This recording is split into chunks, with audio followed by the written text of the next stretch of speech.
In about 1 minute.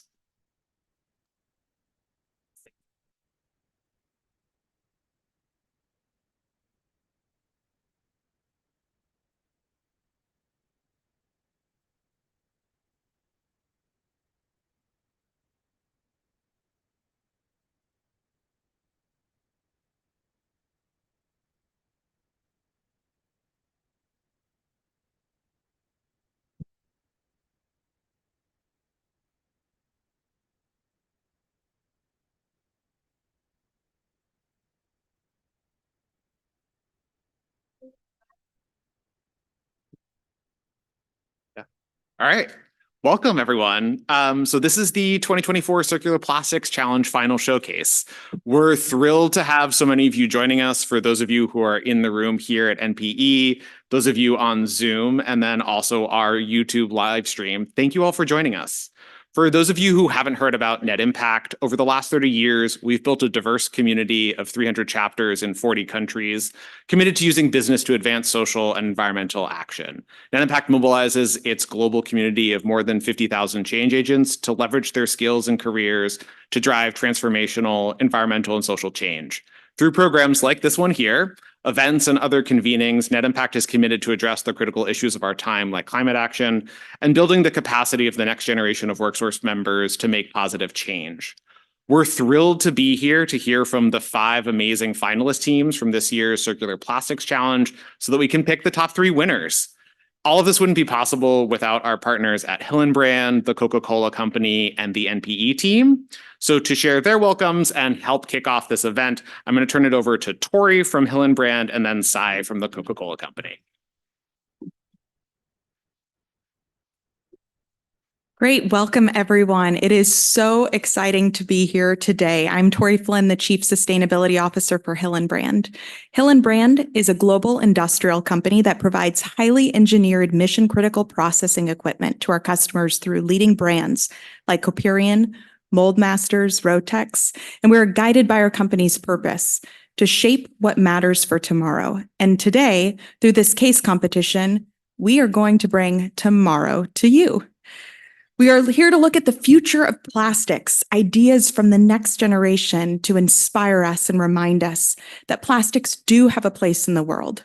Plastics, once dubbed a miracle material, has gotten a bad rap these days, and through the years, largely because of how single-use plastics surface in the environment. And how this all got started was being reminded just of that. This partnership started with a college student who was very critical and almost chose not to work at our company at Hillenbrand because he sat on the sidelines of plastic judgment. And he didn't want to work for a plastics company. But when I reminded him of the critical role that the next generation plays and that plastics plays in technological advancements from computers to cell phones to their ability to lightweight and insulate, and how versatility contributes to energy efficiency, to revolutionizing medicine, plastics are here. And we know from this growing commitments from many consumer-facing brands. Recycled content, however, rPET production, has not kept pace and is not growing at the rate of demand. So today we are going to open up our minds and listen to you, the students and professionals, present ideas and helping us jump in and solve this topic to help boost supply, integrate recycling operations, and create new designs for recycling. The future is here. And this competition was an outcome of engaging the next generation and identifying a solution for a global problem. Looking forward to your presentations today. We are about to hear. Special thank you to the fellow judges and also Net Impact, NPE, and the Coca-Cola Company. Sai? Thank you, Tori. Good afternoon. I'm honored to represent the Coca-Cola Company at the 2024 Circular Plastics Challenge Virtual Showcase. As we embark on the second year of this initiative, it's a privilege to stand alongside our partners, Hillenbrand and Net Impact, as we collectively stride toward a more sustainable and circular future for plastics. By focusing this year's challenge on recycled PET, we hope to unearth the innovative strategies to increase the supply and overcome the present restraints.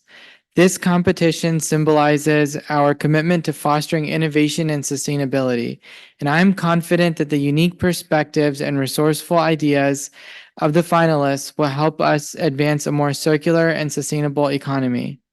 The response to this year's challenge was nothing short of extraordinary.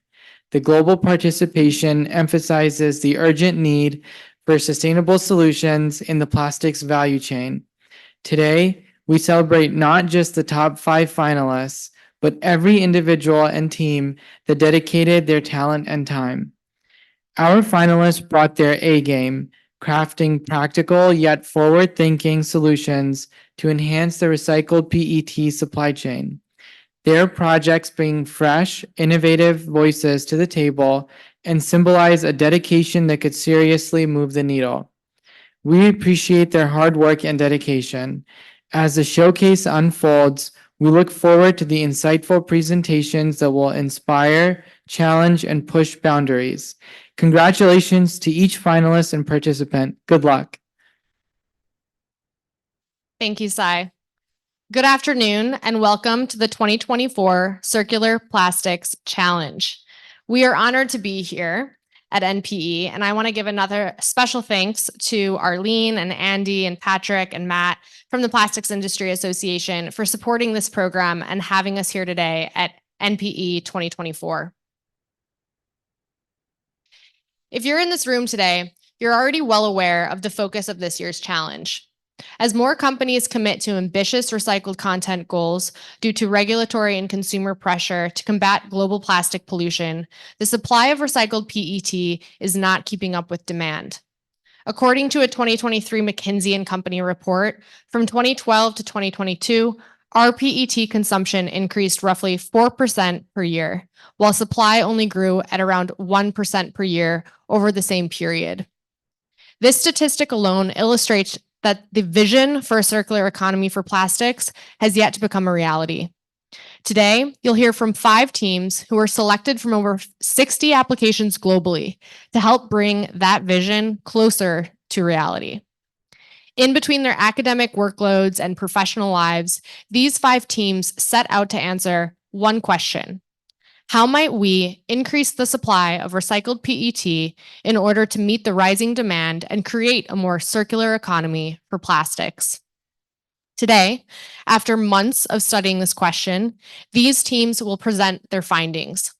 Beyond celebrating the hard work of each of these teams, our collective goal with this event is identifying the winning teams of this year's challenge who will take home the cash prizes of $1,000 for third place, $2,500 for second place, and the grand prize of $10,000 for first place. Finalist teams, no matter what happens today or where you place, I hope you're proud of your accomplishment of making it into the finals and being here today. Audience members, thank you for being part of today's final showcase and building the energy and inspiration we need to drive the ideas of these young innovators forward. Here's where we're headed. After these welcome remarks, we'll dive straight into the team presentations. Each of the teams will have 10 minutes to present and 7 minutes of Q&A from our final judges. Then we'll take a 15-minute break where the judges will deliberate, and the finalist teams will take a break and meet in a virtual room.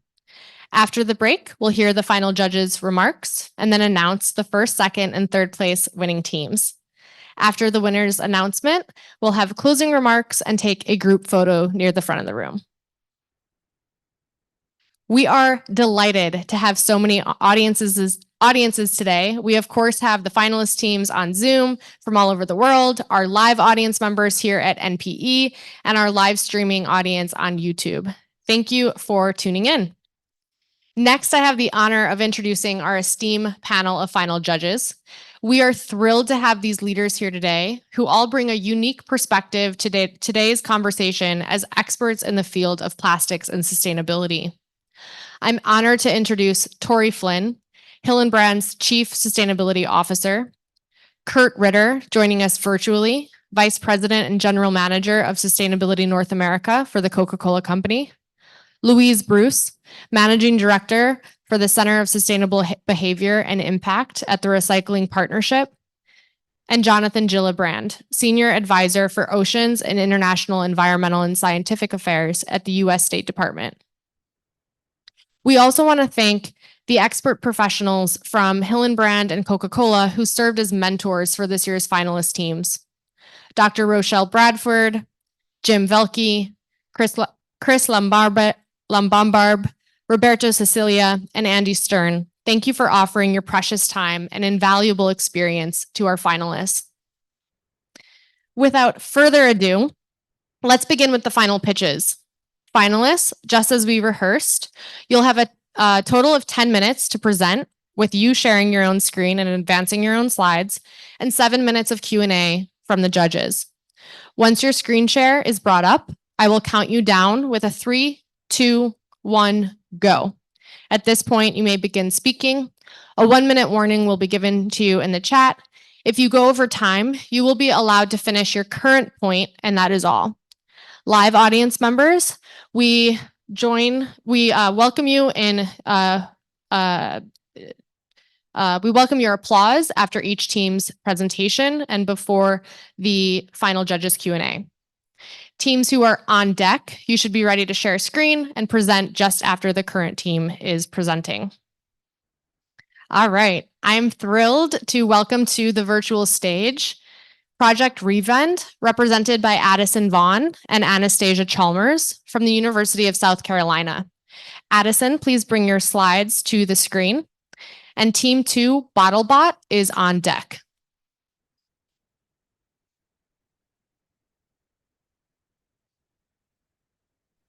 All right, is that showing up for everyone? That looks good. Let me get 10 minutes on the clock, and I will count you down. All right, your slides look great.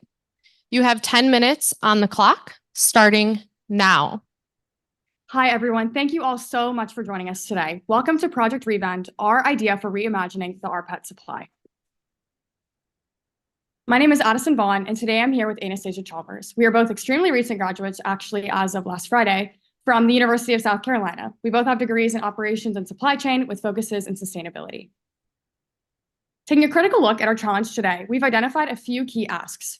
This includes an innovative solution that addresses a significant portion of the plastics value chain that is easily adaptable for all consumers, all while being financially feasible.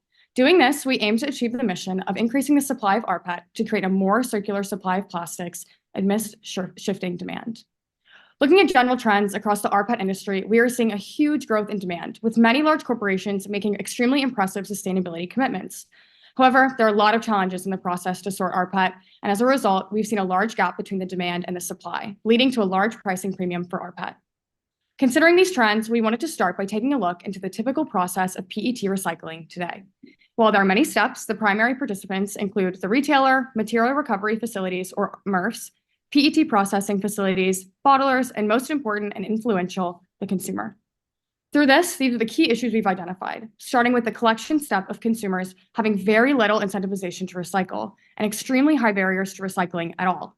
If the consumer recycles, when the bottle reaches the MRF, they experience close to 30% of material being lost. And finally, once the material arrives to the PET processor, we see an incredible amount of resources wasted on unfit materials that end up being sent to landfills. Overall, there are 3 main aspects causing problems in the process. In evaluating these problems that Addison just highlighted, it was a priority to make sure that our solution had a comprehensive approach to address each of these core issues. Project Revend is an exciting 3-faceted strategy to boost collection, alleviate sortation challenges, all while empowering consumer efforts. This will be accomplished by introducing cutting-edge reverse vending machines that revolutionize traditional incentivization methods. Additionally, we propose a label redesign that prompts users to remove labels from bottles before recycling, leading to a cleaner collected supply of plastic. Finally, we will implement these revend machines in an area we found to be typically underserved, college campuses. A reverse vending machine is a recycling kiosk where users deposit empty containers, receiving financial rewards in return. This has been highly effective in other countries, leading to recycling rates of 97%. However, we noticed a few areas where the classic execution of this method falls a little short. RVMs are great at boosting the overall collection efforts, but don't address any of the sortation challenges that we discussed earlier. Also, the monetary rewards offered by these machines are coins. Personally, I can't remember the last time that I used physical coins to buy anything, and I feel pretty confident that most university students would say the same thing. So what we realized is financial incentives that aren't actually being used don't really incentivize action, and this is where Project Revend comes in. A Revend machine is similar to a classic RVM, but with many new, innovative features to be more effective. Each machine has a smart screen that not only provides users with instructions, but also tracks recycling impact at the consumer and community level to drive overall participation. This machine is attractive for a bin manager as well, as it has capacity tracking software that passively notifies the manager of when it's time to come and collect from the machine. Now, looking over at the label remover. In conversations with multiple plastics professionals, we realized that removing the labels attached to recycled bottles in the processing facilities is a significant barrier that weakens efficiency and drains resources. We've added a label remover feature that prompts users to remove the labels from bottles in order to receive their payment. This small change to incorporate front-end consumer action allows for a significant alleviation of challenges later down the line. Finally, inside the machine is a small bottle grinder that converts bottles into PET flake, removing a future processing step while also increasing the capacity of the machine of 300%. Fortunately, the revending machine is incredibly easy for users to use. First, the user starts by bringing their empty bottle to the machine and signs up for an account by connecting their e-payment method, like Venmo, through the smart screen. Next, the user will remove the label and scan the QR code that's on the inside to receive credit for their bottle. Once the bottle is deposited into the machine, the user will receive their e-payment. Quickly going over this label design, the QR code will be printed on the inside of the label that prompts users to scan at the machine. Because of the financial incentive, we're confident that users will be willing to take this extra step of removing and disposing of the label. Diving into where we will deploy these machines, Addison and I were highly inspired by our own experiences as college students, and also maybe a little bit by our mutual Diet Coke addictions and subsequent bottle usage. And through that, we realized that the university campuses are actually the perfect place for this initiative to start, and that's for a few reasons. First, academic buildings already have numerous vending machines that are selling single-use PET bottles. Students are spending a lot of their time in these buildings, which means that they're often disposing of the bottle in the same place that they're purchasing it. We've also seen how many students live in large off-campus apartment complexes that don't offer any recycling, meaning the onus is on busy college students to drive to recycling facilities, which is a huge barrier that results in uncaptured opportunity. Universities are also the ideal demographic as they're concentrated with younger individuals, which is the age group reported to have the highest recycling rates. And speaking a little from experience here, we college students are not the highest income group, meaning that we're highly financially motivated by smaller amounts. We also found that most universities have a sustainability office on their campus that would greatly be able to help with the initial implementation of machines. And finally, we've got to spread the word. And who better to market to than young college students who are spending a lot of their time on social media and are easily reached by cost-effective social media marketing campaigns. Additionally, there's a really exciting opportunity to leverage classic inter-university rivalries for campus-wide recycling competitions to drive up participation rates. So now that we've covered how the Revend works, we wanted to highlight exactly where along the value chain it drives results. In the first section here, you can see that the convenient electronic financial incentive and additional recycling sites boost collection efforts. Then moving along to the section highlighting MRFs, the QR code scanning ensures the correct materials are entering into the MRF, which is freeing up capacity. Then, in the PET facilities, the removal of labels and already ground bottles allow for 2 process steps to be eliminated, overall removing barriers and leading us closer to a circular plastics economy that you can see here. So, let's talk some numbers. Working backwards, we were able to estimate annual bottle usage on a per college student basis, and from there, we were able to project to find bottom line data. Implementing the Revend machines on a pilot campus, we expect to collect over 200,000 bottles. And as we continue to scale the Revend to more campuses, we will be able to collect 310,000 pounds of rPET in just 1 year, which is valued at over $250,000. We wanted to ensure that this project was financially feasible, so here's how. We estimate the initial pilot project on University of South Carolina's campus would cost close to $69,000, with 5 revending machines being implemented. Based on industry standard, we see profit margins of about 5 cents per bottle, and with impressive numbers of bottles being collected in just the first year, we can see revenues immediately with a payback period of around 5.5 years. While this is on the longer side, the returns of the rPET can create real change in industry and affect long-term consumer behavior. The revend machine is also highly scalable. Our first phase starts with the University of South Carolina, then implementation into the rest of the SEC, and finally into other conferences across the US. By getting the younger population comfortable with revend, we can capitalize on that momentum to scale to other industries like healthcare, grocery, and entertainment. With tens of millions of bottles being consumed across the country, there's great opportunity for revend to have a really strong influence. Our timeline is expected to take around 5 years for full implementation, starting with securing our bottling partner within that first year and immediately starting that label design change. At the end of the year, we plan to begin securing university partnerships to be fully set up on the pilot campus by the end of 2025. Then, over the next few years, we'll work on improving the model and scale the machine to other conferences and eventually to other industries by the end of 2029.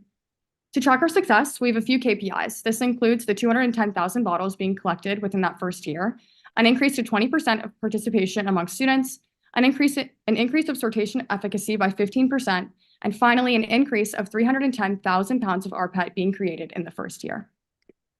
So bringing it back to your initial question, how can we increase the supply of recycled polyethylene and move towards a circular plastics economy? It's simple, with Project Revend, a comprehensive and innovative way to feasibly drive significant change and bring us all closer to a circular plastics economy. So join us and revend the future. Thank you.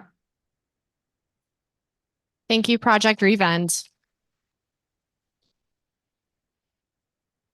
We will now move to 7 minutes of final judges Q&A, starting now.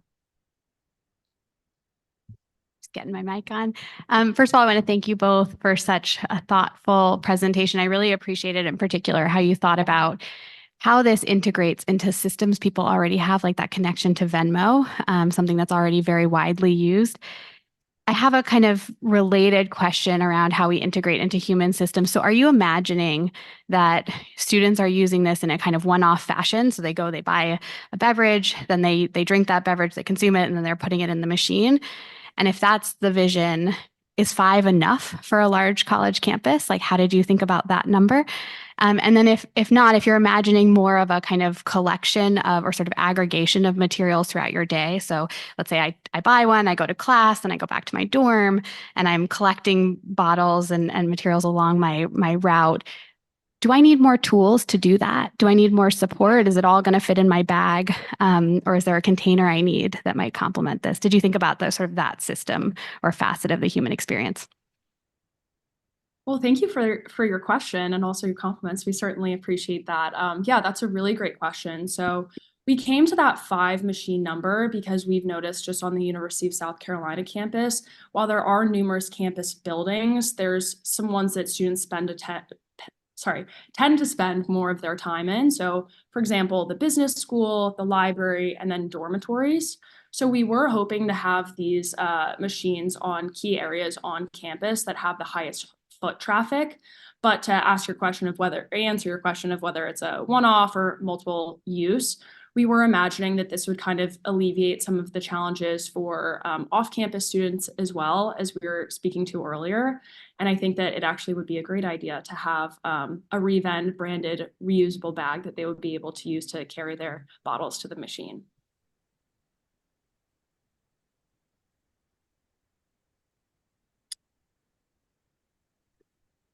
Hey, this is Kurt from the virtual side. I wish I was there, but a great presentation. Thank you. I have a question a little bit related to in your scoping and development of this business opportunity. What did you learn about the competitive set in the market today, and how, if anything, that you've learned, does your solution differentiate toward versus existing solutions? Yeah, absolutely. So we have, thank you for your question. We have this slide here that's a little bit of a comparison to other alternatives, which is kind of what you mentioned. We think Revend tackles a lot of the issues like that we talked about on the plastics value chain that maybe some opportunities don't really touch. RVMs, for example, most of them provide coin payment, as we've seen, and I think providing that e-payment, it's a little bit of a higher incentive to people like younger students on college campuses. We also think that our label removal feature can provide a large benefit to MRFs in their sortation. And we do incentivize hopefully private and public stakeholders through our project that maybe some other methods don't really tackle. You have anything else to add?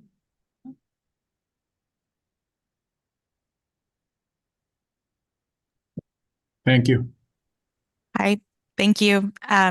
One other question. When you think about your labeling, are you looking to the universities to label, or would it be the business's responsibility with the QR codes on the back of the label? Yeah, so really great question. Just for time's sake, we wound up doing a broader overview of what that label change looks like. But we did think this through, and we know that one of our key necessities in this is a strategic partnership with a prominent private sector bottling provider. On an unrelated note, thank you so much, Coca-Cola, for sponsoring this competition. Wink, wink. So we are hoping that we would be able to make this label change with the help of this bottling provider, and also capitalize on the fact that these existing vending machines would have those products, and then it would be in close proximity to an RVM to make it most convenient and usable for a consumer.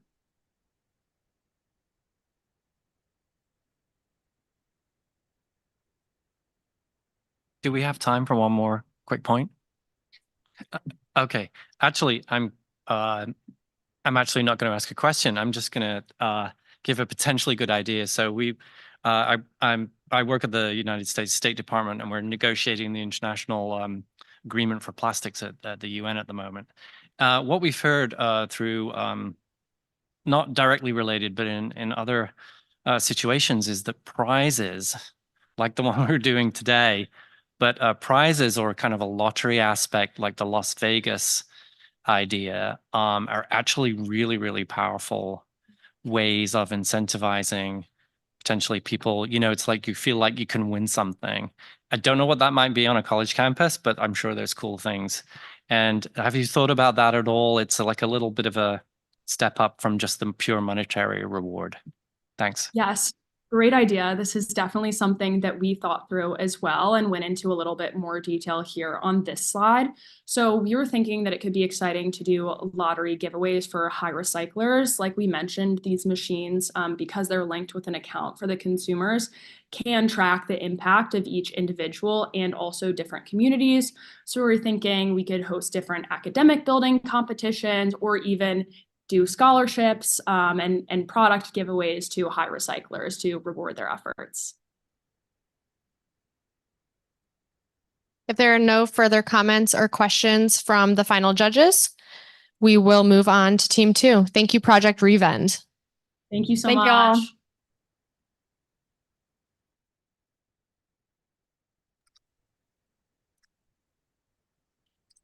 All right, we will move on to team 2 presentation. BottleBot is represented by Nicole Restani and Sebastian Weeks from Bard College in Red Hook, New York.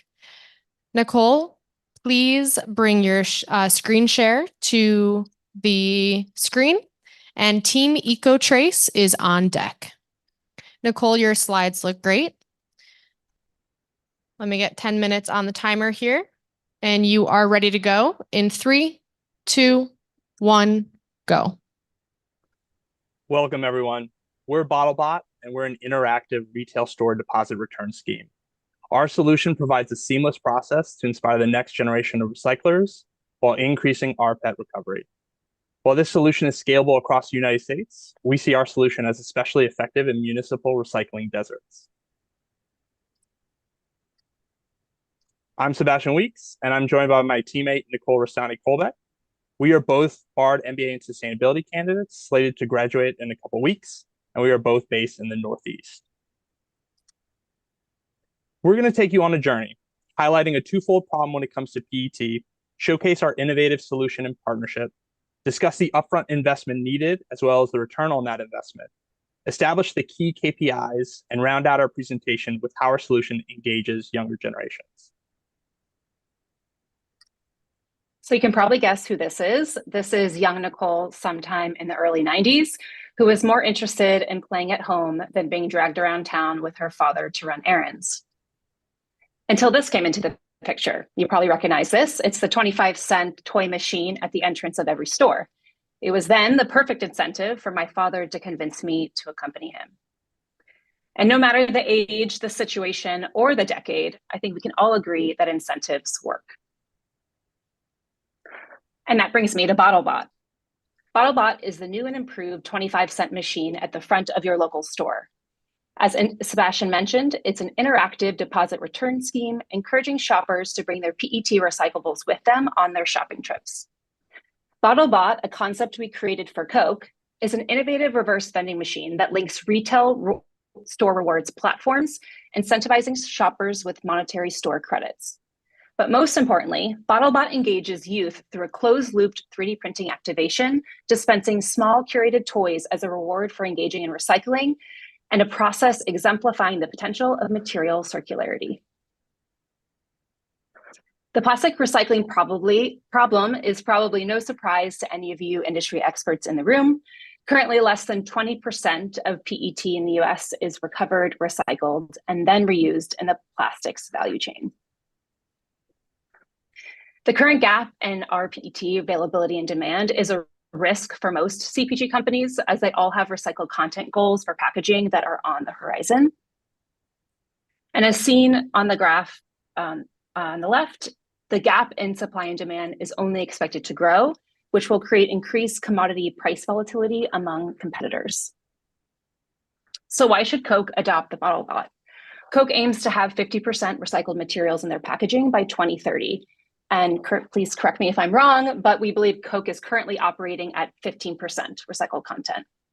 Now, Sebastian will take you through more of the unique reverse vending machine. Thank you, Nicole. As you can see from these headlines, reverse vending machines, or RVMs, have a proven track record of capturing that valuable material, keeping that material out of landfills and incinerators, and enhancing circularity. Our solution takes it to the next level. Our solution involves the partnership of two iconic American brands working together to deliver on their promise of their respective recycled content goals. Coca-Cola and Target would enter a cost-share agreement for the BottleBot machines and corresponding maintenance. This solution takes the concept of an RVM further by integrating connectivity with Target Circle Rewards, which is Target's consumer rewards program, and delivers it at scale as Target has approximately 2,000 stores nationwide in the United States. Here's how the process would work for a customer. After enjoying their products packaged in PET bottles, customers would enter their local Target store with their empty PET bottles to deposit with BottleBots placed conveniently near the entrance and exit of the store. Customers would open their Target app, click the Scan BottleBot prompt, and then proceed to scan their empty PET bottles when prompted. Generative AI would enhance the external scanning process to determine size, brand type, etc. Once accepted, customers place the item within the machine and the PET container would then be weighed. Upon completion of the deposit, the adult selects whether they'd like a toy dispense and then clicks End Deposit. This final step is critical because as the process is completed, the customer receives a monetary credit on their account that is automatically credited in their Target Circle Rewards app. The monetary credit would be $1 per pound of PET deposited, and as previously mentioned, would be immediately applied to the customer's Target Circle Reward app. The app would also have metrics like lifetime plastic saved, as well as engaging educational information around plastic circularity. Lastly, it would unlock special deals only available to BottleBot Target participants, thereby furthering adoption along with the monetary reward. Both Coca-Cola and Target would benefit as this initiative would yield greater customer data insights, such as customer return rate, branded return quantity, and other valuable data points. The primary investment for implementation involves the cost of the machine. Taking into account the features we've included, we anticipate the cost of each machine to amount to $22,000. Based on the collection of one store with 3% engagement, the PET collected and recovered can generally be sold at a rate of 35 cents per pound. This yields $13,000 per year, which equates to a payback period of approximately 1.5 years on the machines. The second investment is the customer rewards paid out via the Target Circle app. Every dollar paid out as a reward to customers will eventually find its way back to Target in the form of purchased goods, since the reward is linked through Target Circle, with evidence indicating that customers engaged in retail rewards programs spend more on goods than other customers. Lastly, and indeed most importantly, this initiative provides qualitative ROI in the form of customer engagement and activity, unlocks new data points on customers that benefits both brands, and demonstrates a genuine sustainability initiative with real-world impact that is in line with both brands' sustainability goals.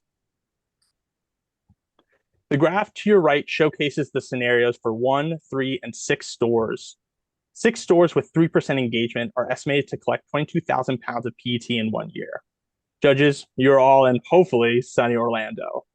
If only half of Florida's Target stores, which amounts to 42 stores, achieve a 3% adoption rate, that would amount to 1.5 million pounds of PET collected, which equates to 30.8 million bottles made from 100% rPET. There are a number of different KPIs and metrics that can be used to measure success of this partnership and initiative.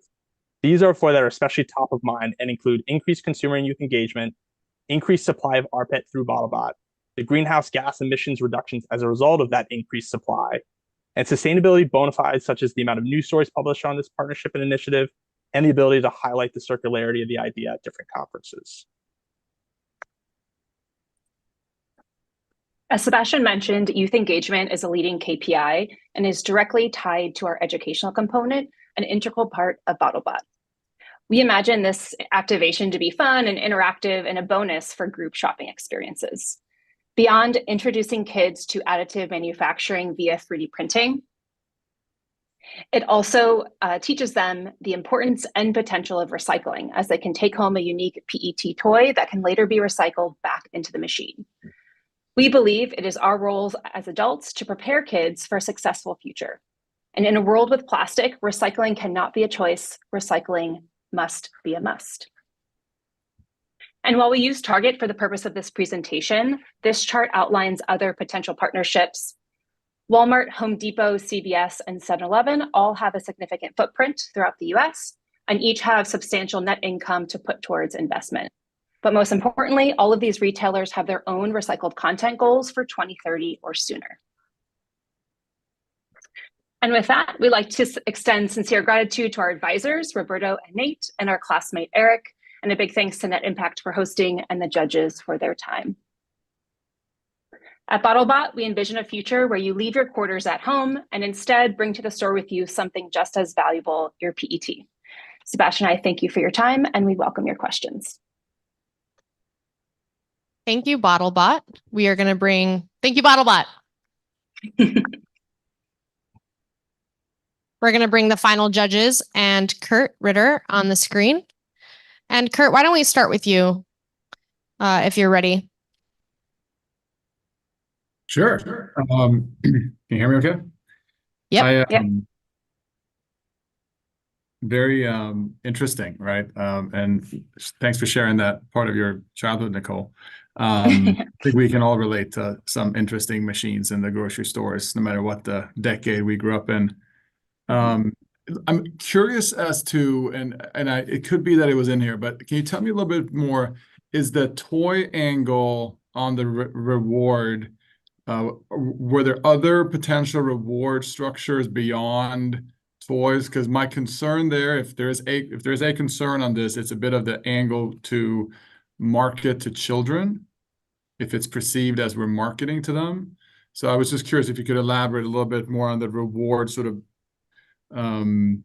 if it's purely toys or if there's other forms of rewards for the consumers or the shoppers. Yeah, when you say we, are you speaking from a Coke perspective? Yeah. Yeah, so we did think about that, and which is, I think these toys can really be anything. While the machine shares branding, but with Coke and Target, it's a little bit more Target leaning. We do have some long-term goals, which is a partnership with Disney and Mattel. So we're passing out branded items. But the item we currently have in the machine is the Bullseye toy, which is the Target dog. So we're hoping that it looks like more of a Target engagement with kids and not a Coca-Cola engagement with kids.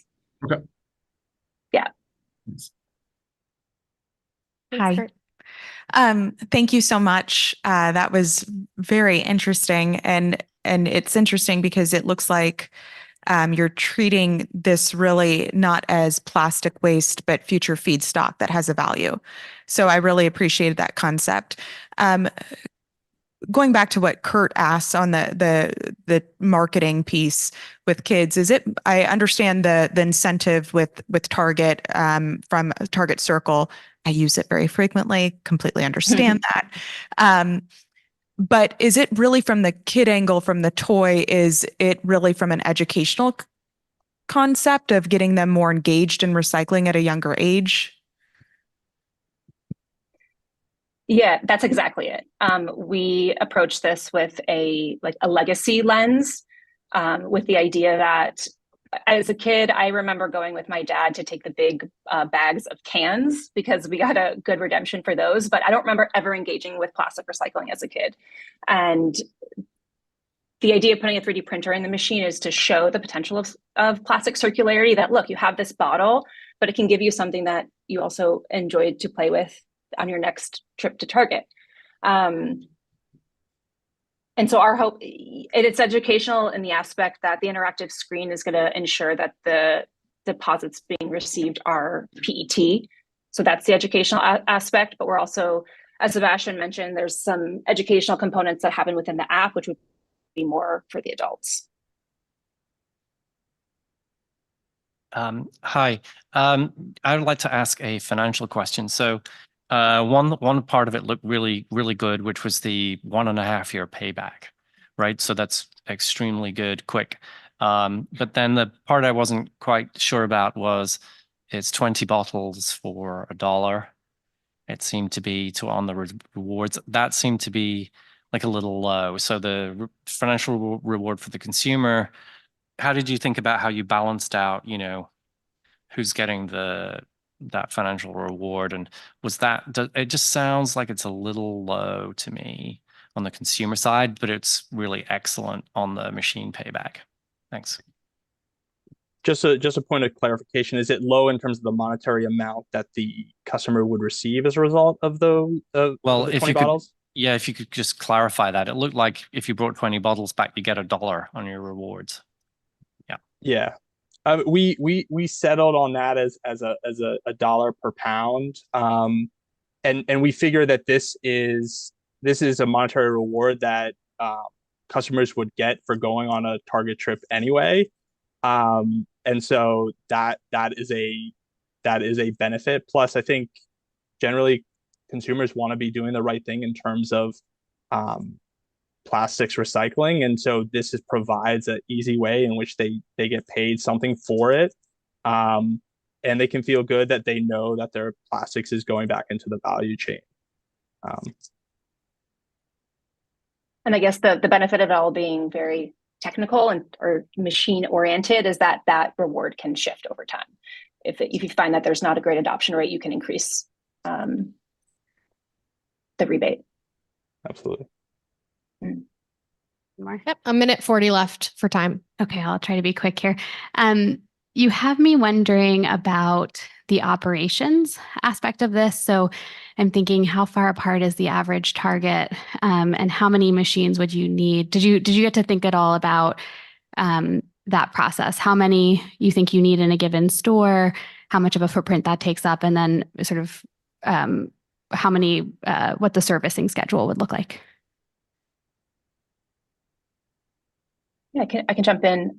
This is an example store logistics. And so we took data from a quite average Target store based in Massachusetts, Maryland, right, Sebastian? Yeah. And so this is based on their average customers per day, and we averaged for weekend and weekday.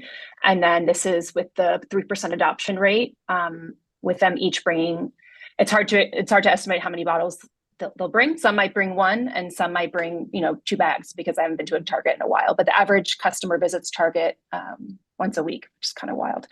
And we based our RVM based off of this TOMRA model, which has a pretty conservative footprint. And with those figures, it actually needs to be emptied With a 3% adoption rate, it only needs to be emptied twice a day. So imagine this would be the job of someone who works in shipping and receiving at Target. And so those would be held in the back of store. And Target is at an advantage as they own their own logistics or they own their own transportation. So the capital put towards the transportation of these bottles would be minimal. That's time. Oh, okay. Thank you. You can finish your point, Nicole. Yeah, and so we didn't look at it from a geographical aspect other than the recycling deserts that Sebastian mentioned, but we imagine them being taken to local material recovery centers. Thank you all. Thank you, BottleBot. Next up, we have Team EcoTrace. Team EcoTrace is represented by Aditya Sujith and Soumya Singh from the cities of Kannur and Nagpur, India. Strong Bottle, Team 4, is on deck. Aditya, please go ahead and share your screen. And you have 10 minutes on the clock. Once you get your slide set up.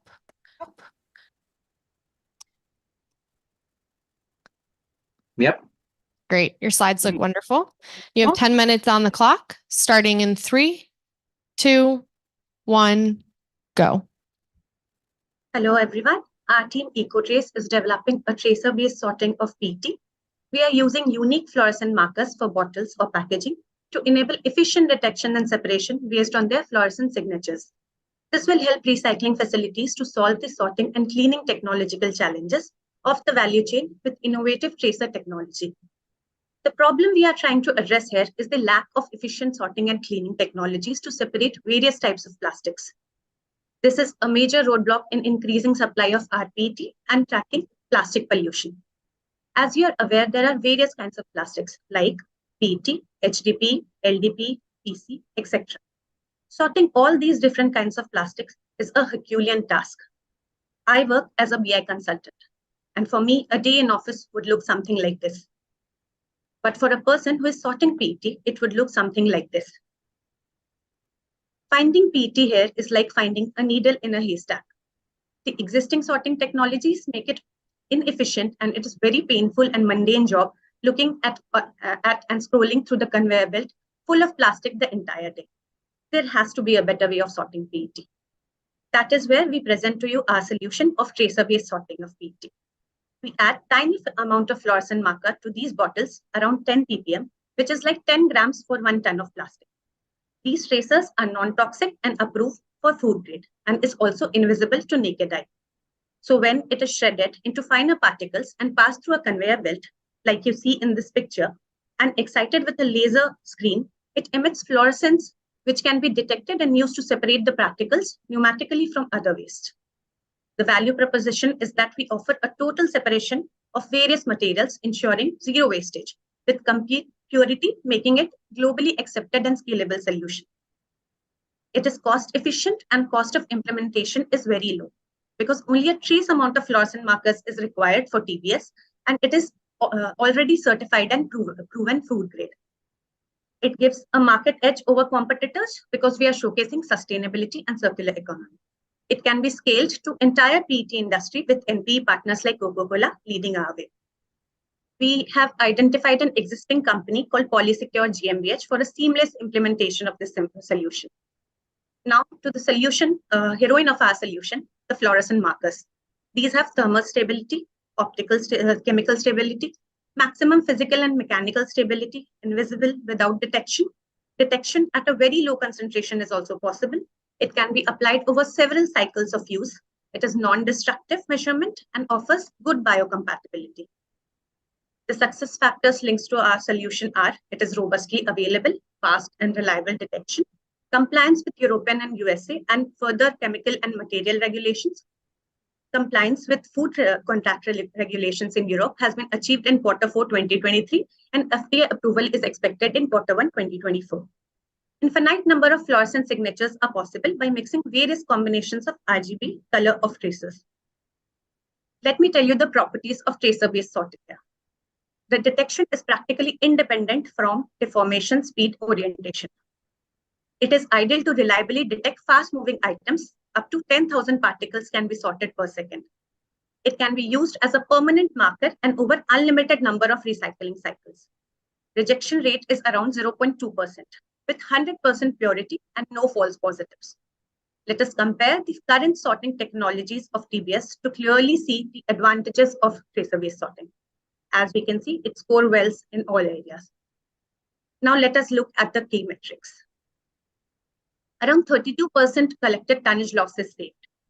1,114 million pounds of RPETs recovered, and 79% more CO2 emission savings per annum. Let us look at the financials. 41% increase of savings by using TBS, 9% by flake recovery, and 32% by eliminating process losses.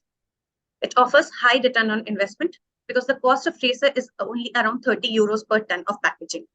Around $15 per hour annual labor cost is saved, and it has a very positive social impact as well. Now, there are two different types of waste. One, the sorted waste containing different types of plastics.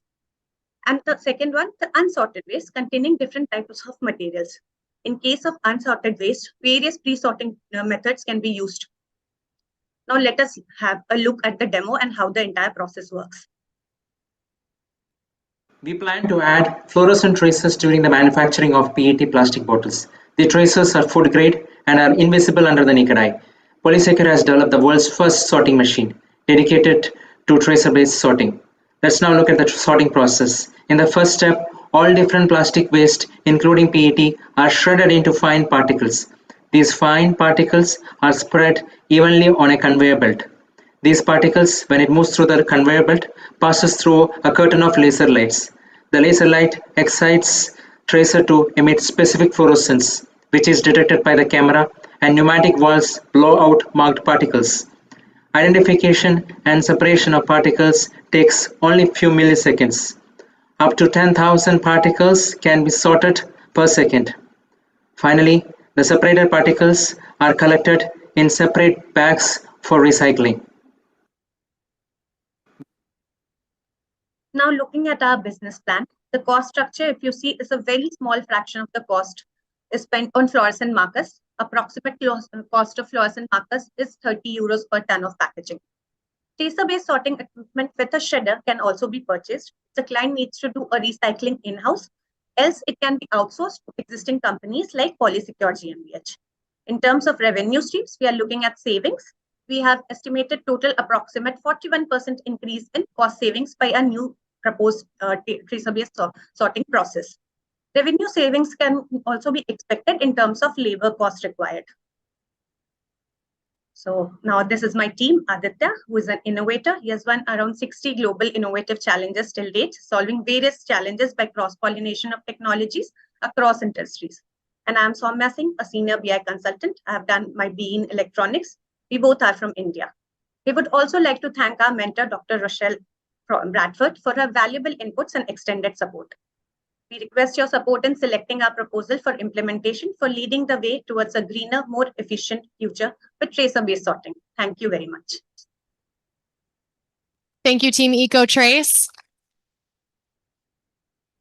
And we will move into 7 minutes of Q&A from the judges.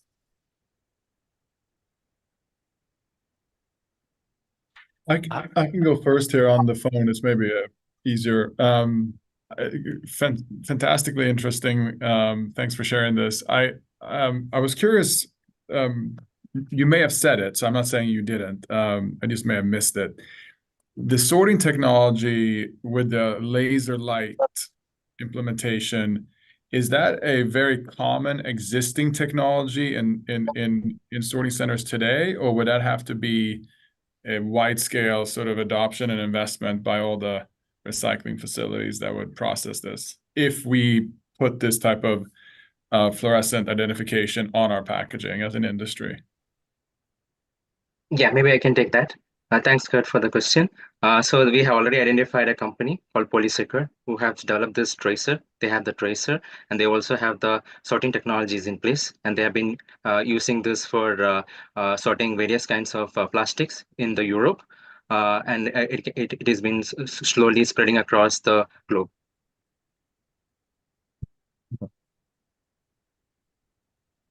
I can go next. I have a question about the fluorescent, the tracer.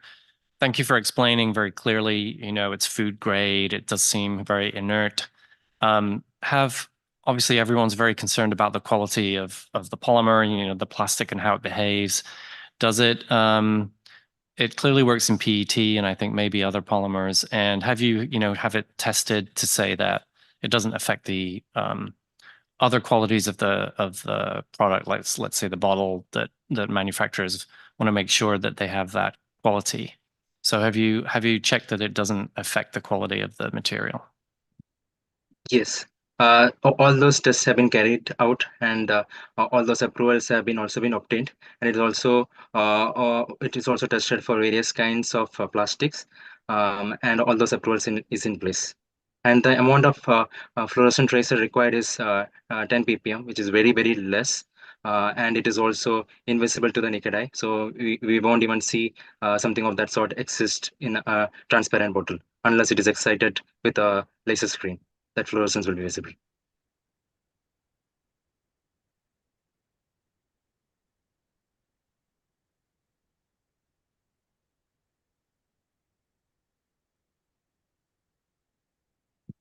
Hi, thank you so much. That was very fascinating. Couple questions. In some of the images, you actually showed some of the lasers actually going over a label. Just so I understand, this would actually be put in the plastic material, right? Or are you saying it would actually attract the label? Yeah, so there's two ways of doing it. One way of doing it is it can be homogeneously added into the plastic, and this will be invisible.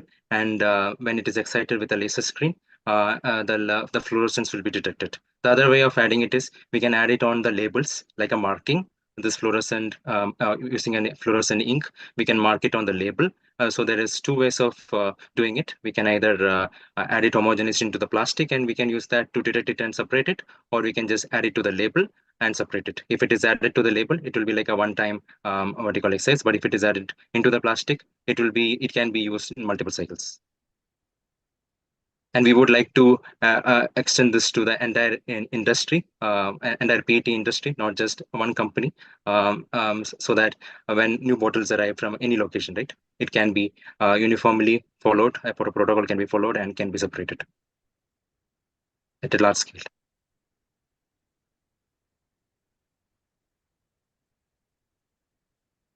Sorry, just another question, which is on the financial side. You may have mentioned it, but is it expensive? Obviously, it's an additional bit of material, obviously only 10 parts per million, but companies will have to add it into their mix. So is it inexpensive? Yeah, thanks. It is inexpensive in terms of fluorescent tracers. So we just went ahead and did some research on the cost required. It's around 30 euros that it will cost for 1 ton of fluorescent marking. In terms of separation, I understand we need the machines for sorting it. Either it can be outsourced to a company for separation, but if it is an in-house way of doing it, I think the cost can be much lowered. If it is applicable for an entire industry for the PET, then we are looking at a large scale, a significant reduction in cost.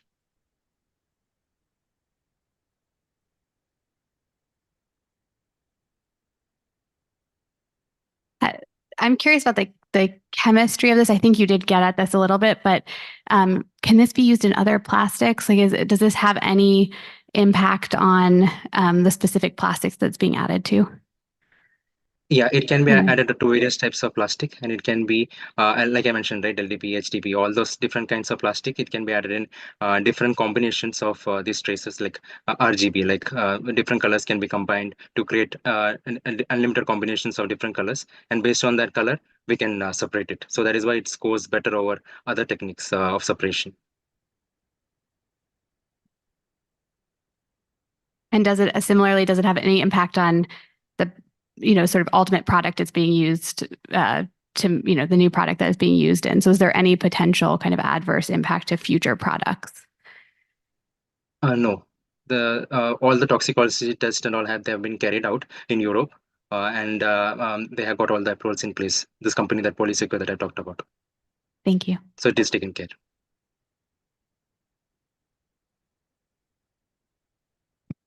Thank you, Team EcoTrace. And thank you, final judges. Round of applause for the final judges. Thank you. Next, we have Team 4, Strong Bottle. It is represented by Tara Kasman-Miller, Taylor Fackrell, and Aaron Smith from Boise State University in Idaho. Team Strong Bottle, please bring your slides to the screen. All right. Your slides look great.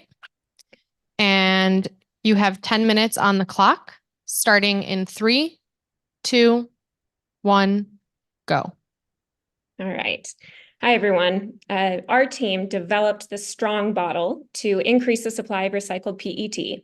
We have essentially redesigned the water bottle to make it universally recyclable. All right, and this is the team that developed the solution. Our team has expertise in plastics, industrial recycling, design, and engineering, and I am Tara. I have been studying the challenges for plastic waste and recycling for over 10 years in industry and now as a PhD candidate. And I'm joined by my teammates, Taylor Fackrell and Dr. Aaron Smith.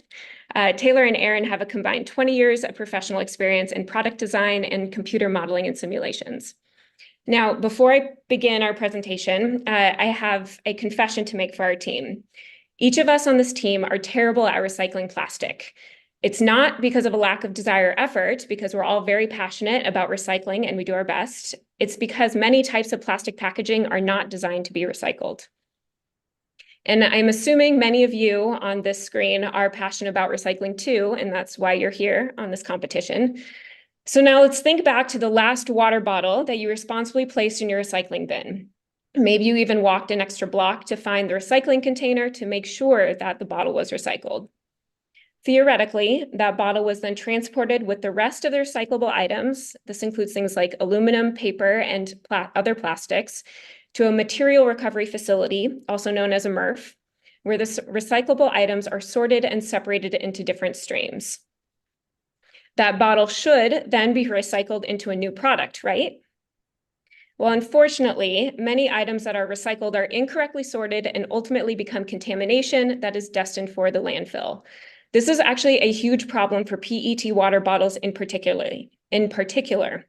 As an example, a 2015 materials flow study done by Resource Recycling Systems found that at least 15% of recycled lightweight PET water bottles are lost during one specific sorting step. So I'll walk you through that step in a second. All right, this graphic here represents what typically is the first step in the automated sorting process. As mixed recyclables enter the recycling facility, paper and cardboard are separated by disc screens, air, or moving paddles that separate the two-dimensional flat items out of the conveyor line, while the bulkier items continue on for more advanced sorting and processing. Plastic bottles should continue on with those bulky non-flat items. But PET water bottles have become increasingly flimsy as companies move toward lightweight packaging. This causes these bottles to become easily flattened by other items during transportation, and the result is a lightweight and flat item that is blown away with the paper and the cardboard. These bottles then contaminate the paper recycling stream and are now sent to the landfill with the rest of the contamination.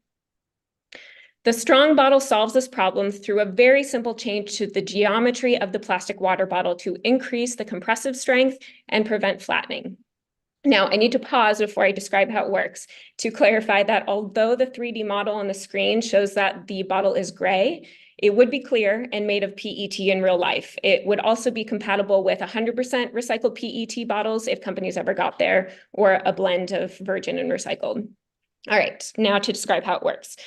All right, so the Strong Bottle shape incorporates alternating spheres and cylinders across the body, as shown here. So as a compression force presses down on the sphere, the load is distributed, which reduces the total compression force on the side of the bottle. When compressed further, the neighboring spheres actually bump into each other, which provides further reinforcement against flattening. And you'll notice that the middle sphere here has a flat top. This is to provide a surface for the label.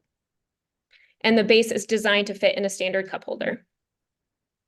Importantly, the new bottle design does not change the contained volume, the amount of PET material used to make the bottle, the weight of the bottle, or the overall diameter.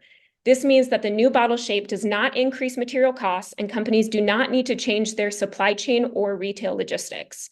And the new bottles are made using existing bottle manufacturing methods. So what this means is this is essentially a drop-in solution for companies. Our preliminary results from finite element analysis simulation in CAD demonstrates the effectiveness of the strong bottle design relative to the standard bottle under compression. So this simulation image here for the strong bottle on the left shows the even distribution of stress across the spheres. The greatest amount of stress, which is indicated by regions of red and green, is contained in the flat label panel and at the top and the base of the bottle. The blue areas in the spheres indicates very little stress distributed here. This is in direct contrast to the standard bottle where stress is concentrated throughout the body. What this means is the strong bottle is more resistant to crushing. Now let's talk about the impact of this very simple design change. The strong bottle design has the potential to immediately increase the amount of recycled PET by 60 million pounds every year just by capturing the amount lost during that very first sorting step at material recovery facilities. Now, I should note that this is actually a conservative estimate based on the weight of the lightest weight water bottles on the market today. And on a market price of 60 cents per pound, that's equivalent to $36 million per year in added revenue for the material recovery facilities. And if you're familiar with the current market price for recycled PET, that's about 40% lower. 60 cents per pound is about 40% lower. We wanted to be conservative again. But the real issue here is that frequent contamination of the paper recycling stream has led many municipalities to altogether eliminate lightweight PET water bottles from their curbside recycling program. This creates widespread confusion among consumers about which bottles can and cannot be recycled and leads to an overall reduction in the recycling of all bottles. But if the major beverage brands were to adopt the strong bottle design, it would influence widespread acceptance of lightweight bottles in municipal curbside recycling programs. And this would increase the amount of recycled PET by 400 million pounds per year, for a total amount of 1.2 billion pounds per year in recycled PET bottles. This is a 60% increase over the amount of recycled PET bottles that were captured in 2022, 2 years ago. For comparison, over the prior 10 years combined, the United States has only increased the amount of PET bottles recycled by about 10%. As brands move toward lighter weight packaging, we risk losing more PET in the sorting process for recycling.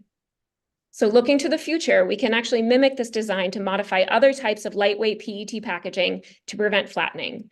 For example, that same 2015 materials flow study that I mentioned earlier found a whopping 34% of lightweight non-bottle containers, including things like clamshell containers, contaminated the paper stream during the sorting process.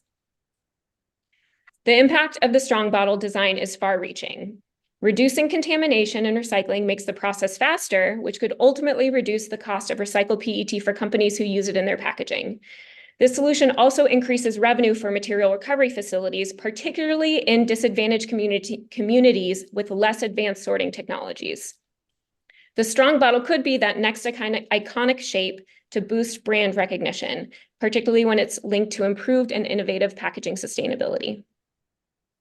To date, our team has conceptualized the design, further developed it in CAD, and demonstrated its performance under compression using predictive simulations. We have also filed a provisional utility patent for this invention. Next, we hope to manufacture a prototype by blow molding the shape, then gather feedback from customers, the beverage industry, and run a pilot test with a material recovery facility.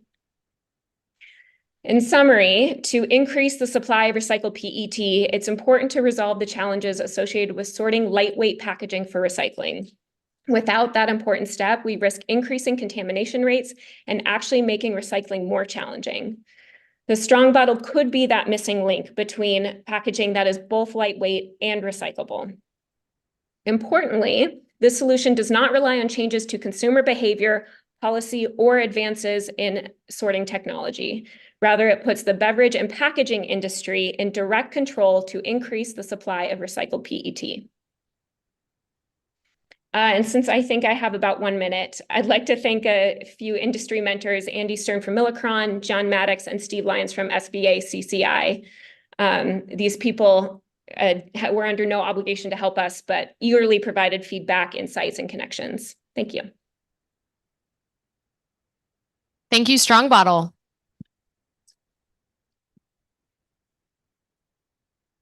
We will move into 7 minutes of Q&A from our final judges, and the final judges will be brought on the screen.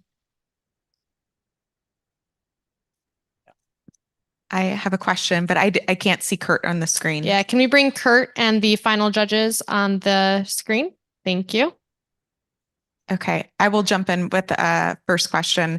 I've had an opportunity to go to a couple MRFs, and when the machine is down, I've asked why, and they've talked about really the flat, lightweight plastic bottles that are gumming up the paper stream, the waste stream. So I know that this is a very real issue, and I really appreciate the insights that you guys are bringing to this. The one question that I have for you, did I understand you correctly that this actually does not change the volume of plastic resin that would be used to make the bottle? It's just changing the shape. That's correct. So this is our simulation. So I know this mass here is low, but this is because we compared a 0.01 centimeter wall thickness between a standard bottle and our bottle, and they're the same mass. It does not change the weight. We're still using the same PET. So this water bottle in real life would be about 7.5 grams. So therefore, our bottle would be about 7.5 grams, we predict. So it just doesn't crush and go as flat to resemble paper, and so then it's picked out of the waste stream. Yep, exactly. Okay, great. Thank you. I have a potentially related question about the bottle shape. So how much must it look exactly like this, or how much can you play with these shapes? Can you move them around? Can you, as long as you're adhering to certain principles, is there more variability you can achieve to have, say, multiple products that have different bottle shapes? Yep. The key of this shape is those spheres. I'm actually going to jump to one slide where I summarize that. So the key here is these spheres. The sphere is widely known as one of the strongest shapes in nature. So you can play with the number of spheres. You can change the pattern. It's really the repeating pattern of these spheres. And also, I will say that in our patent, some of the key parameters are the ratio of the diameter of the sphere to the neighboring cylinder, also this angle, and the ratio of the wall thickness to the radius of the sphere. So there are some things that matter, but overall, you have a lot of flexibility with the look of the bottle. And I guess relatedly, I saw thank you for the mention that this could be applicable to other formats. So I think you should have potentially a berry container or clamshell. How, does it end up being a similar shape, or have you thought through what the shapes of those formats would look like? Yes, and I didn't include my sketch of the clamshell because it's terrible. Right now, we haven't developed it further, but picture this bottle on its side and then cut in half. And that would essentially be at least what we see as the shape of a box or a clamshell, any packaging for food.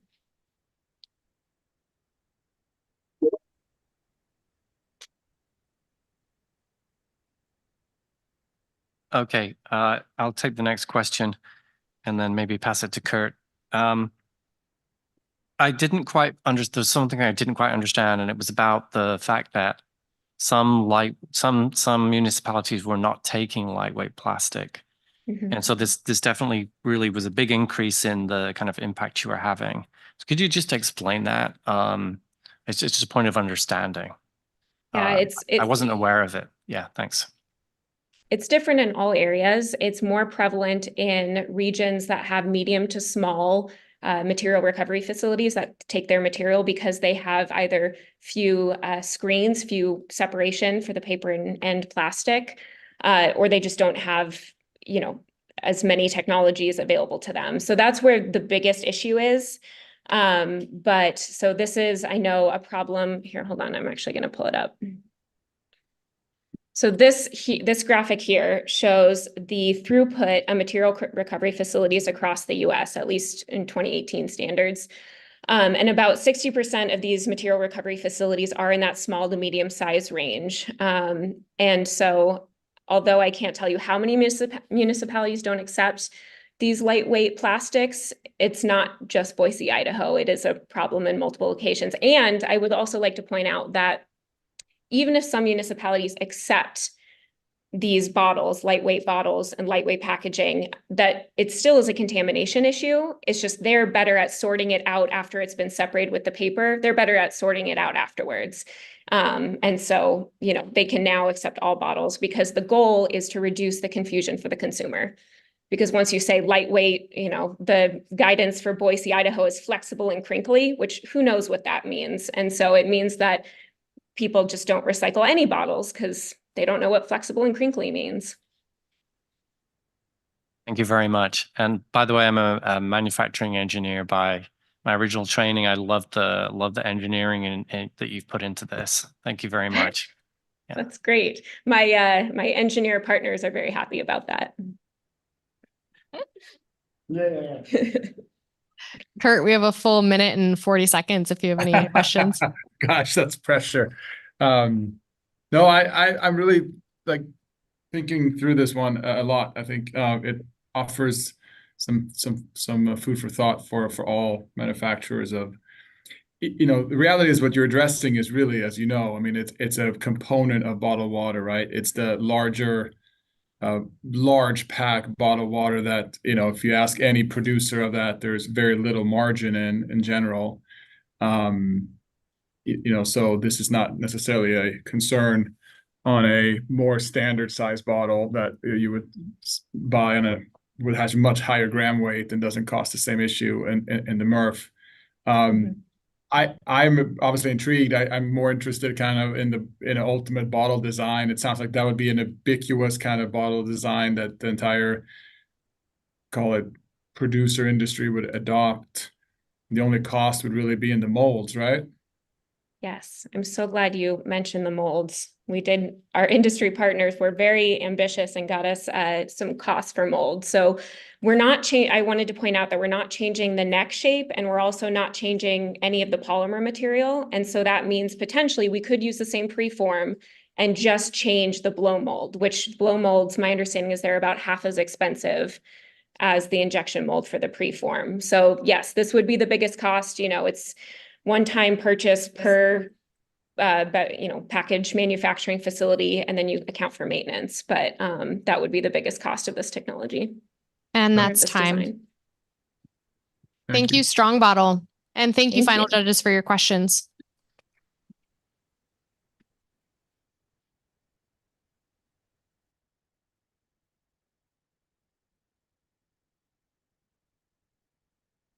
Finally, we have Jen Larkin and Carissa Tasto, who are recent MBA graduates of Presidio Graduate School, north of San Francisco, California, in San Anselmo, California.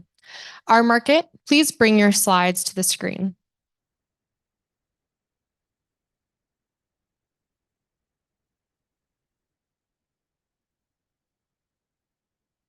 All right, your slides look great. Our market, you have 10 minutes on the clock, starting in 3, 2, 1, go. Welcome to our market, our solution to net impact circular plastic challenge. My name is Jen Larkin, and I am calling in from San Francisco, and my partner Carissa Tasco is calling in from Santa Cruz, California. Extended producer regulations are presenting a new challenge for brands trying to source recycled content for their products. By 2030, brands operating in California will be required to have plastic packaging made from 50% recycled content, increasing demand to 3.6 billion pounds of rPET annually. According to a report by the Recycling Partnership, 40% of Americans lack adequate access to curbside recycling programs. Even if curbside became nationwide overnight, it would not produce enough uncontaminated material to meet industry demands.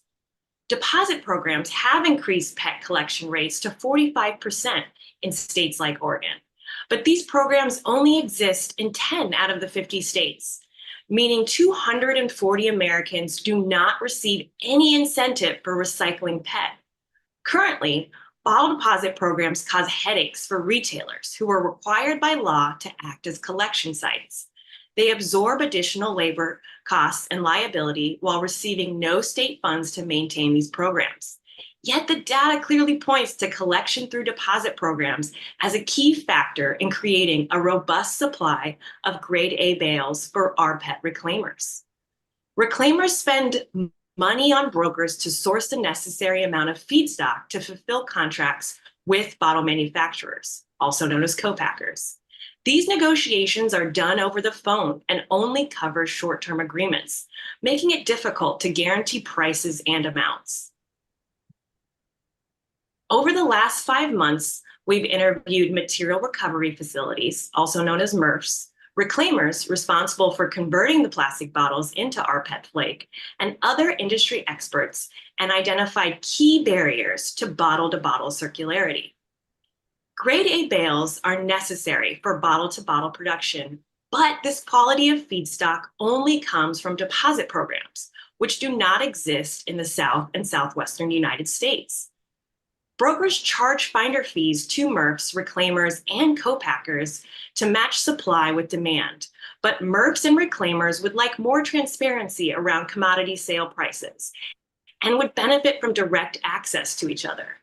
Currently, reclaimers spend hours on the phone each week sourcing high volumes of post-consumer material.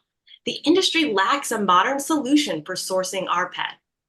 Processing costs need to be kept as low as possible for reclaimers to be competitive with virgin PET and imported rPET flake prices.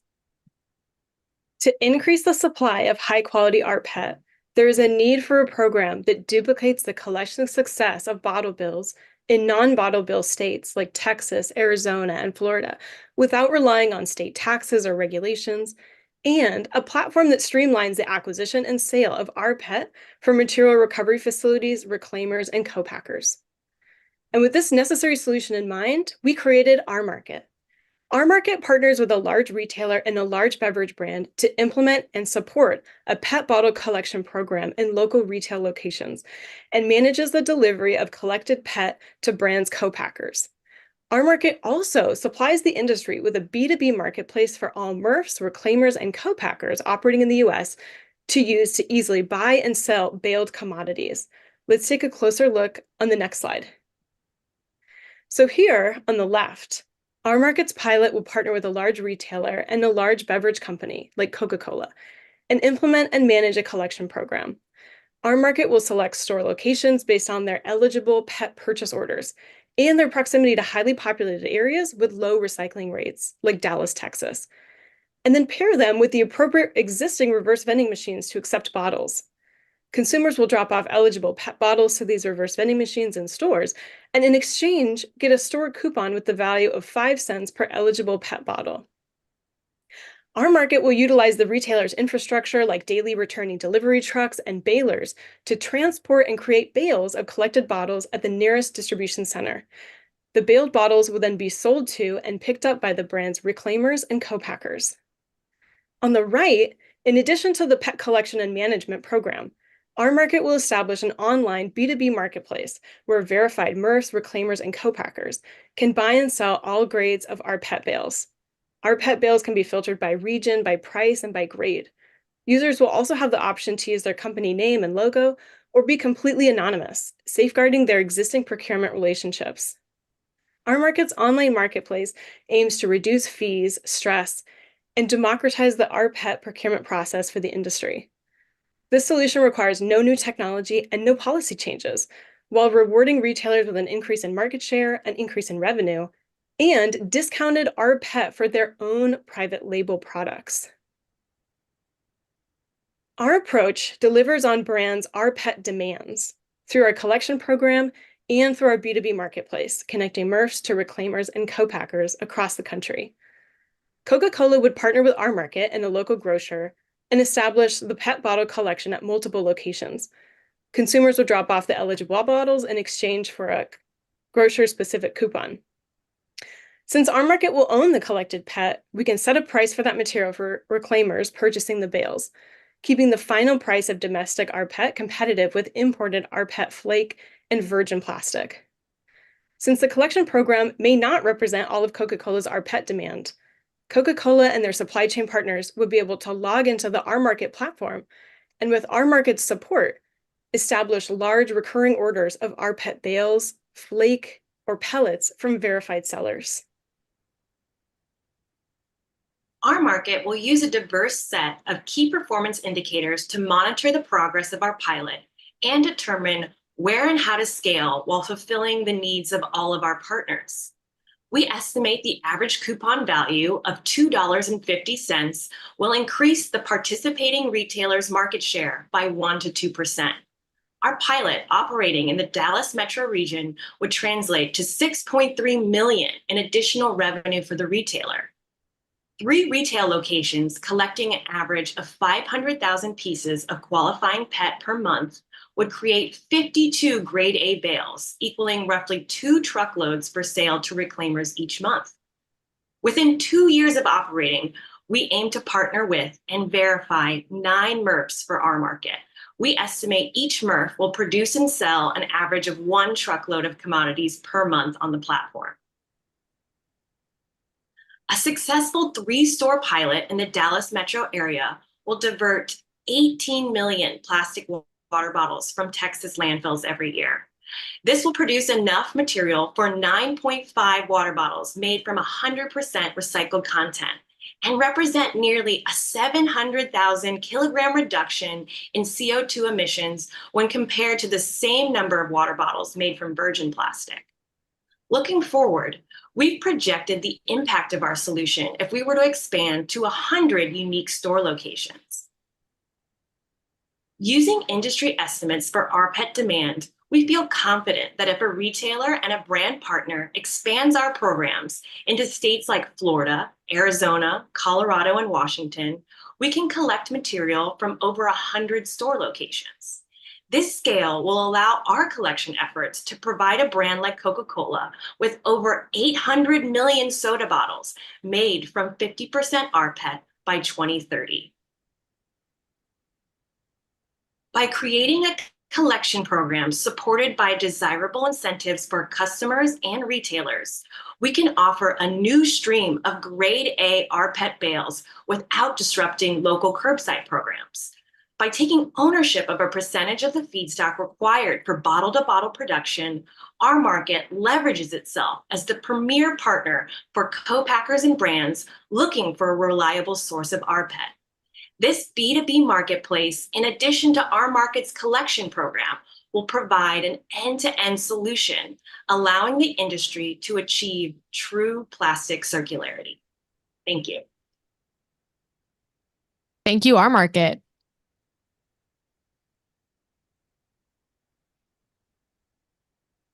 And we'll move into 7 minutes of Q&A from our judges. Looks like we've got the live and virtual judges on the screen. Thank you. 7 minutes on the clock, starting now.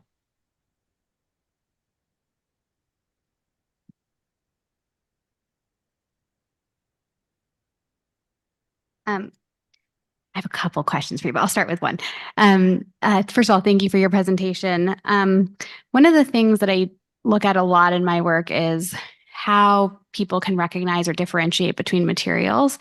And so your solution has me wondering, as I'm a consumer at my home collecting these materials that I would be bringing to your site, what happens if I bring the wrong materials, or how are we helping consumers differentiate between what's accepted and not accepted? So we're planning to actually have a R Market employee that's on site next to each reverse vending machine. And we've incorporated this into our costs. So this employee of ours would be meeting with consumers and discussing what products will actually be eligible for the reverse vending machines. In addition, the reverse vending machines will also reject materials that are not eligible. So it should be very clear to consumers. what's eligible. In addition, we would, through our marketing, make it very clear what products we're starting with in terms of what will be accepted for the reverse vending machines. And then a related question related to the person who's sort of acting as your rep next to your machines. Can you might have said this, but can you clarify for me, for each stage of the chain that you've mapped out so nicely, what does that at any point depend on staff from the retailer or the brand partner to manage the system, or is that all being managed by our market staff and sort of operations leads? Right. So we would have an employee that works for our market that's at the front of the store, working with consumers to drop off eligible materials. That employee would then liaison with the retailers and help to load the collected PET material onto delivery trucks. We're partnering with the retailers to use their existing infrastructure, like their backhauling, delivery trucks back to the distribution center, as well as their employees at the distribution center to actually bale materials. So we would be relying on the use of their infrastructure as well. And we've factored this into our costs. Carissa, if you want to toggle over to our revenue and cost projections for each retailer. So we've built in those labor costs into our pilot. And so again, that labor would only be for the retailer partner unloading at the distribution site. The rest of it will be taken care of. And we've heard that specifically from feedback from retailers. So again, we're trying to minimize their the work that they have to do. And again, the pilot revenue for the retailer for the increase in market share would be $6 to $13 million per year. Oh, yes. Thanks very much. I'd just like to quickly follow on to that. So could you explain how that happens? This is because consumers would tend to want to come to these stores for this, and therefore the retailer could expect that they would have more foot traffic, more people coming, spending more money. Or if not, what am I missing there? What is that revenue increase in revenue? Thanks. Absolutely. So Carissa, if you want to toggle over to the map of the United States, Texas was not an accidental choice. It was very intentional. So this is a map of current bottle bill states. They're outlined in bold. And if you see Texas's position, they are 11-hour drive from Iowa, a 17-hour drive from California, the two closest states that would offer recycling refunds. So a retailer that adopts our program would have complete market share. The only place that a person in these regions could return bottles for cash. So we feel that 1% to 2% increase in market share is actually pretty conservative, but we wanted to do the lowest estimates to kind of reassure our retail partners that this is the minimum that you would receive from additional foot traffic into your stores. Thank you. That's very clear. Thanks very much. Kurt? Yeah. Thank you so much, Jen and Chris. This is very insightful and thought-provoking. Could you take 30 seconds and just talk me through the collection process a little bit more from the store? Sure, let me toggle over to that. So this is the kind of diagram that we generated for how the collection program would work. Consumers would be arriving at their local grocer and returning eligible bottles to a reverse vending machine there, in exchange getting a retail specific coupon for their own groceries. Then the retailer would be collecting those bottles, our market would be collecting those bottles, but using the retailer's infrastructure. We would be consolidating everything at the distribution centers, including baling those collected and compacted bottles into bales. And then the bales would be, the inventory would be collected for those and sent to our market, where we'd be able to sell directly to reclaimers who would handle the shipping as per industry standard. And so after the reclaimers receive the bales, they'd be able to turn it into PET and then move on to the co-packers to manufacture and fill bottles. Thank you. Really important parts of this is just keeping the price low. So we've compared our prices and the conversion to the different yields. So Chris, if you want to just toggle over, and we can by controlling the feedstock, we can guarantee a price for the end purchaser, which would be Coca-Cola. And so you see that we, by using grade A bales, can stay very competitive with virgin and even imported rPET flake from other countries. So by controlling the feedstock, we feel like this is a really important lever for keeping packaging costs low for brands like Coca-Cola. And we have 7 seconds left to spare, so we probably don't have time for another question. Thank you, our market, and thank you, final judges, for your questions. Round of applause.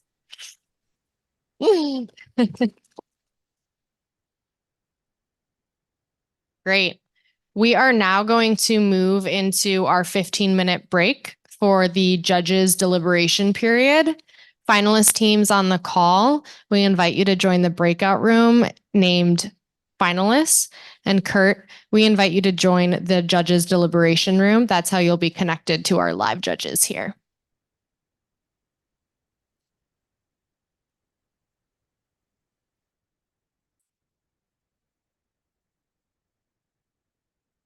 Welcome back, finalist teams. We hope you're excited.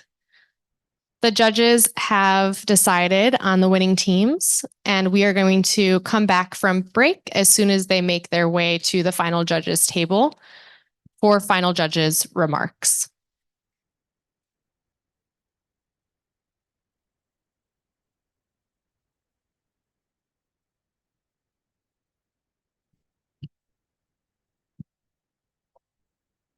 I'll call it out. All right. Thank you, final judges, for making that hard decision.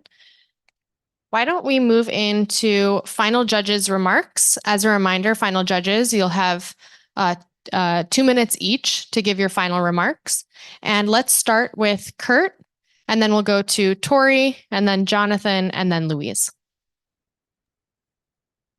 Well, thank you so much. And I just wanted to once again say that it's in some ways painful for me not to be there together with many of you. Wish I was there in person. So thanks for bearing with me coming in virtually. I was trying to reflect a little bit on some of my remarks, and this is what I would like to say to everybody, which is, first and foremost, the whole challenge today is centered around a topic that is a really challenging problem that we collectively, in so many ways, are trying to solve. It's really challenging, and I've actually only been in this role that I'm in today for less than 2 years, and one of the things I have a clear understanding of is there's no silver bullet. There's no one thing. There's no magical solution that's going to somehow address. There's a variety of very creative approaches that I think many stakeholders are trying to take. So what you all shared this afternoon, each and every team, undoubtedly in my mind, delivered creativity, thought leadership, clarity on the problems you were trying to solve, how you were trying to solve them, in what ways they were novel, what benefits they would have. So there was, without exception, every team did that in my mind. So congratulations to each and every one of you, because I mean that. There was not one team that I sort of listened to and kind of felt this isn't really going to work, or this is not on task. As you all have probably discovered at this point, there are a lot of stakeholders in this process. Many of you had ideas around how to activate certain solutions with retailers, and there's a logistical challenge you're trying to think through, where material goes and flows and who participates in that entire value chain, and how each and every step has value contribution and so forth. So I'm sure you all learned a lot while you've been on this journey. You should be proud of the work you've done. We at the Coca-Cola Company, absolutely, we debate these issues every day. If it gives you any pause here, like my team and I, we sit and we talk about these both strategic opportunities with tactical solutions each and every day. So I've learned a lot today. So for that, I say thank you. I know Sai on my team is there as well, and I'm sure he will equally echo that. We're super proud to be part of this. Nice job. I'll pass it on to my judging peers, and then we'll hear the winner. But Thank you again. Thank you. Okay, guys, great job. It is so, I look forward to this. I'm actually sitting here in the room and I'm looking at a previous judge from last year who had the privilege of judging this competition and was so excited that we were doing it this year. He's right now in the front row, getting a front row seat to this because we know these innovative ideas that you're creating matter so much. And really have tremendous impact. And as Kurt highlighted, who is, further down the value stream than our company that makes processing industrial equipment, it's going to take all of us to really solve this. And if we're not talking about this with our teams or on the consumer side or the customer side, we're talking about it at NPE. And we're talking about it with the Plastics Association.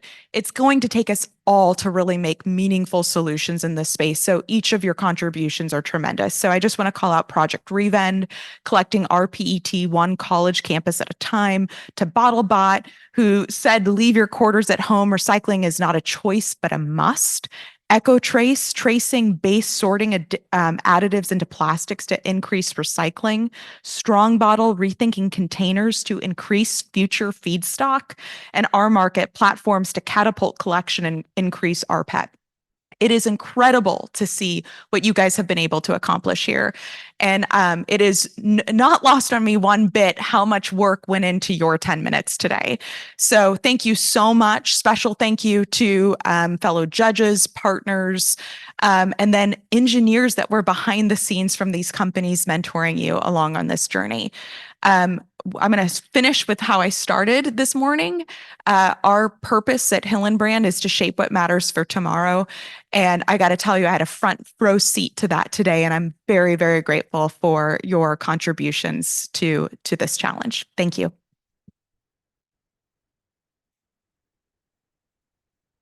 Oh, thank you everyone so much. This has been so much fun. I actually felt like it was a challenge for me. It was such hard work keeping up with everything. So many great ideas, so much factual information, and so well presented. I'm not allowed to give away anything about who won, but I want to tell you on my score sheet, there were 5 categories.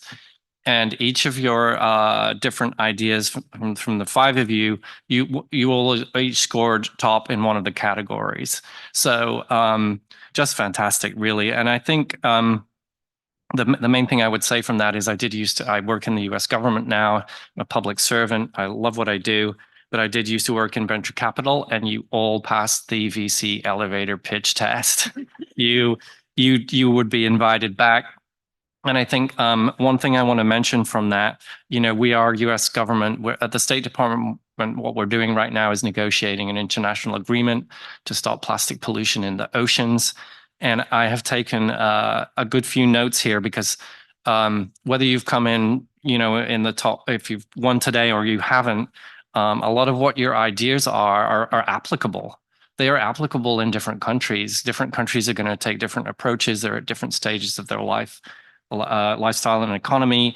And some of these larger solutions are big changes, and some of these other solutions are smaller changes that could be very, very applicable, like in small island states. So we think this way. This is how we think. I really want to thank you for that. We will take these notes away and make sure that when we are designing this international agreement, we're considering all of these great ideas that you've presented, and also that I've seen with my colleague here, Carrie Holland. We've been spending several days here at the show to see innovation in action, and we're excited about all of the innovation that's going on. Just one last thing, please thank your mentors, whoever they are. I know they're hopefully they're listening, and the mentors did a fantastic job. Thank you. I just want to echo the tremendous gratitude that I heard in those comments from my fellow judges. This has been such fun.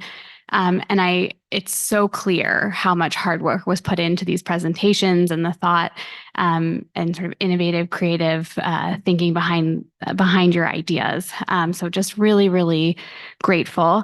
I was particularly impressed, as I shared with the fellow judges as we went to deliberate, about the very nuanced understanding that each of you demonstrated of the recycling industry. So you really, it's so great to see you understanding everything from how do people experience these systems and how can we integrate with the everyday lives and contexts that people actually live in and, sort of participate in.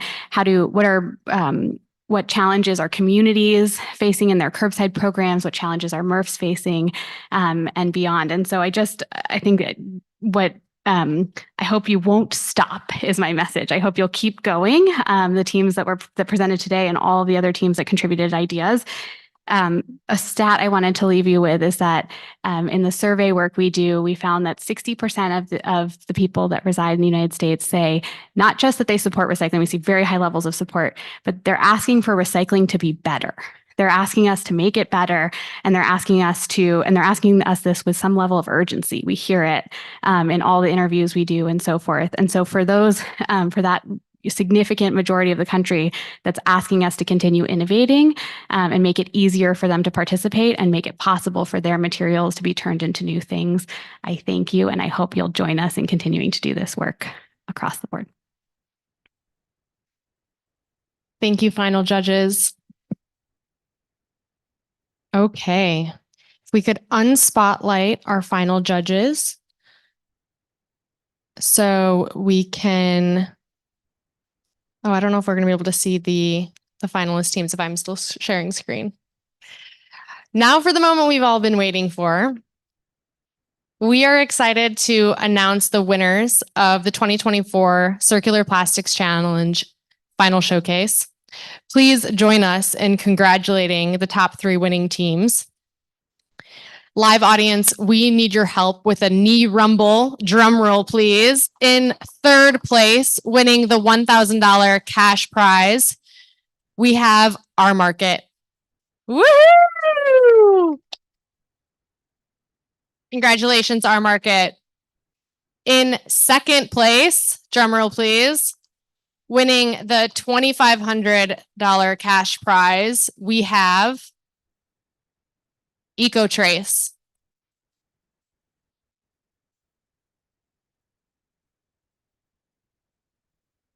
And in 1st place, taking home the $10,000 cash prize for the Circular Plastics Challenge, we have Strong Bottle.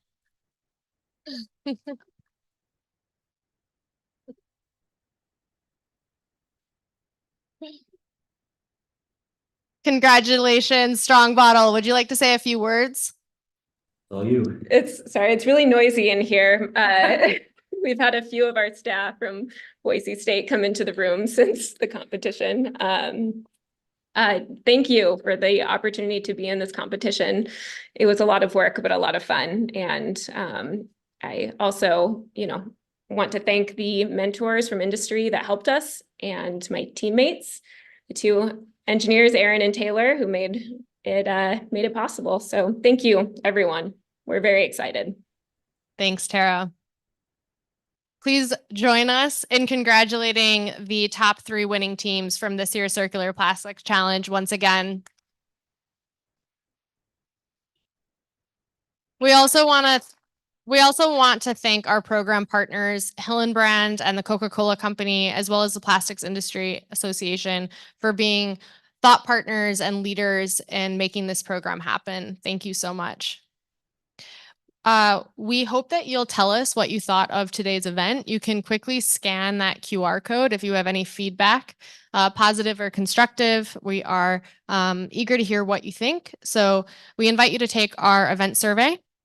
And now we're going to take a group photo. So final judges and program partners, please join us in the right side screen here, and we will take a group photo.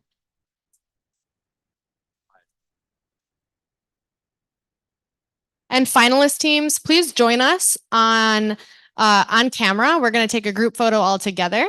So we invite you to come on your camera, and we're going to take a hybrid group photo all together here.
Kurt, wave your hand. We're taking a final judges photo. Thanks. Looks great. All right. Thank you all.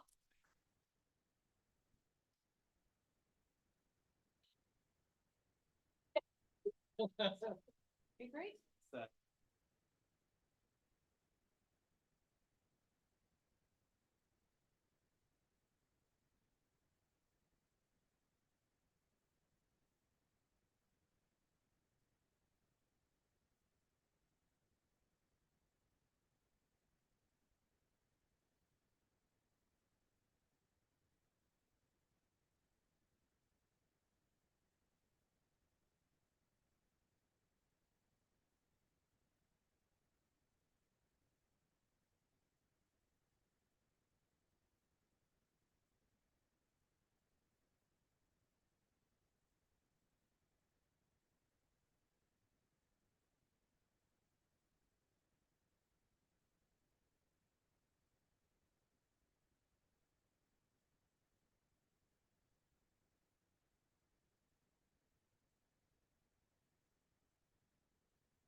I had muted your mic. Oh, yeah. You're back on if you Oh, want to okay. talk on it. Finalist teams, we're just finishing up here in the live room, but that's a wrap. So congratulations to each and every one of you. Thank you so much for your hard work. You can find the full event recording on YouTube Live if you want to share that with your friends and family, and we'll be in touch soon with next steps. Thank you all once again and congratulations. Thank you. So they do a press release. Thank you. Congrats.